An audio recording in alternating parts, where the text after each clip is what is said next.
Today I will tell you a bit more about the early history and structure of the greatest dwarven kingdom in Tolkien's legendarium, the fortress of Khazad-dûm. If you like our videos, subscribe to the channel and write a comment. It helps us create better and better content. Aule laid the 7 fathers of the dwarven clans to rest in various places on Arda and waited patiently through the remaining years until the awakening of the elves. Finally, the 7 dwarven fathers awoke in different places around the world, along with their wives. Durin the Deathless was the only one of the dwarven fathers who did not awaken with a wife.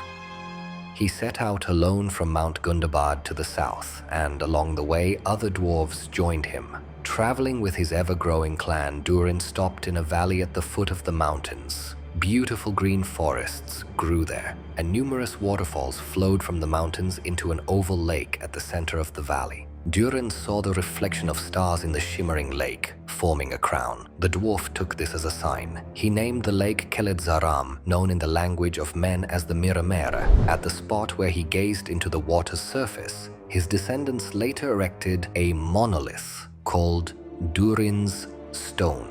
The 3 peaks towering over the lake were named Caradhras, Celebdil, and Fanwidhol. Durin's clan settled in the caves above and began to delve deeper into the mountains, creating the gates of Khazad-dûm and the First Hall. The reign of the first king was a golden era for the stronghold. This time is later referred to as the Days of Durin. During this period, Khazad-dûm expanded not only in the size of its caverns, but also in population, gaining the reputation of the greatest dwarven stronghold. Before the Noldor arrived in Middle-earth in pursuit of the Silmarils, Durin city was already known among all dwarves on Arda. Inside Khazad-dûm, one could find countless chambers, halls, mines, passages, shops, homes, and numerous chasms. The stronghold was divided into 2 sectors, the city and the mines. The residential districts were mainly located in the eastern part of the kingdom. The buildings were arranged on 14 similar levels. 7 of them rose upwards and 7 stretched deep downwards. The sections were carved in such a way that crystal lamps still provided light. On the higher levels, windows were simply cut. The walls of this part were black and polished, resembling glass to the touch. The mines occupied the western side of the stronghold. The excavated tunnels extended deeper than any passages in Khazad-dûm. The difference between the mining and residential sections can be very well observed during the passage of the Fellowship of the Ring.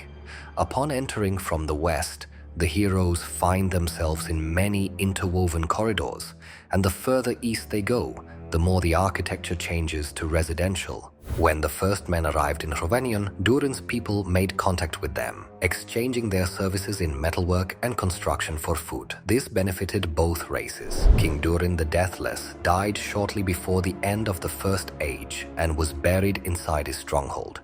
It is estimated that he lived for over 2,390 years. According to legends, the dwarves awaited the reincarnations of their spiritual leader. Offspring descended from the patriarch's line, and sharing many characteristics with the founder of the Longbeards were given the title of Durin. According to beliefs, Durin was to be reborn 7 times.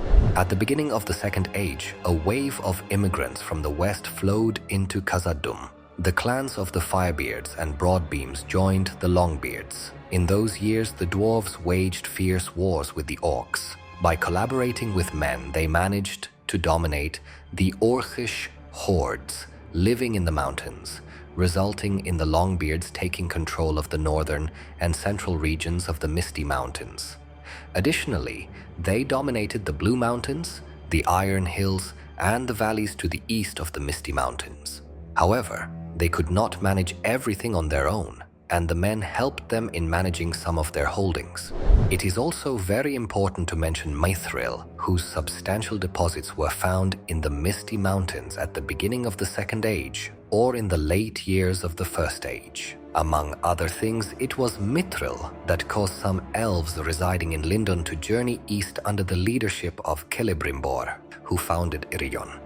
The dwarves eagerly traded with their pointy-eared neighbors, and it was Mithril that brought immense wealth to the dwarves of Khazad-dûm. Although the Longbeard's mines were full of gold, silver, and iron, in those times Mithril was worth 10 times its weight in gold, and a huge vein of this material stretched into the depths of the earth northwards towards Caradhras.